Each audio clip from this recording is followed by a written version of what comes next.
When you first shift from restriction to permission, there is a transition period where you will overdo some foods. That's not because of the permission, it's because of the restriction. When I talk about the Nutrivore philosophy, which is the goal of getting all of the nutrients our bodies need from the foods we eat while continuing to eat your favorite foods, a common question is how? How do I both eat the foods that I'm craving, have dessert maybe every day, and improve diet quality without going overboard, without consuming too much food? It can feel like these two priorities are incompatible.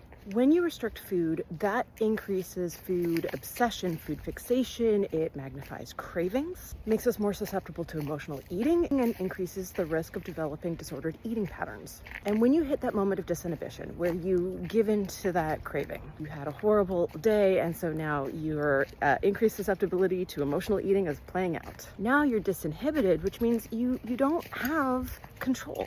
This food that you have been restricting, now you're eating, now you're way overeating. And the same thing can happen, at least temporarily, when we make that shift from a restrictive mindset with food to one that's focused on nutrient-dense foods. I restricted peanuts for a decade, and then when I reintroduced them, man, peanuts are delicious.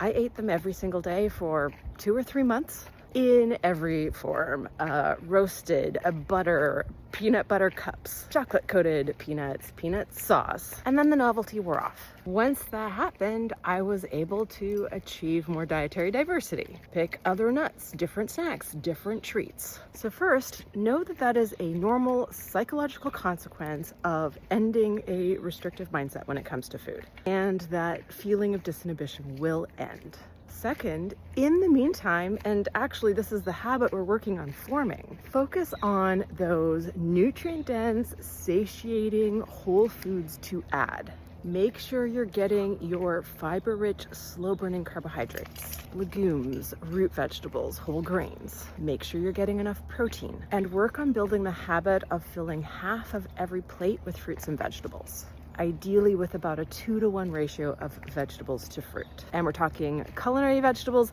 so tomatoes count towards the vegetable part of your plate. Fruit refers to sweet fruit.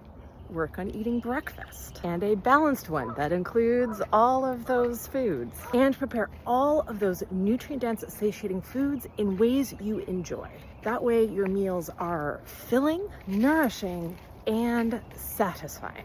Then, when you give yourself full permission to eat that food that you've been craving, the chips, the candy, the dessert, you're starting from a place where you're full, nourished, and satisfied. Yes, at first you still might overdo it, but eventually you will settle into more balance, enjoying that quality of life food in moderation, but not moderation because you restricted it.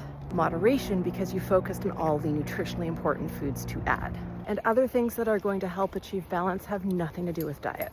Work on getting more sleep, get some light to moderate activity. Do what you can to reduce stress. And if you really are struggling, you just can't make that mindset shift, call in reinforcements. An anti-diet registered dietitian, an intuitive eating specialist, a therapist. It's worth working on because the other side of this transition is sustainable nutrition, higher diet quality that is just a easy, simple way of life, the default mode, and it's pretty great.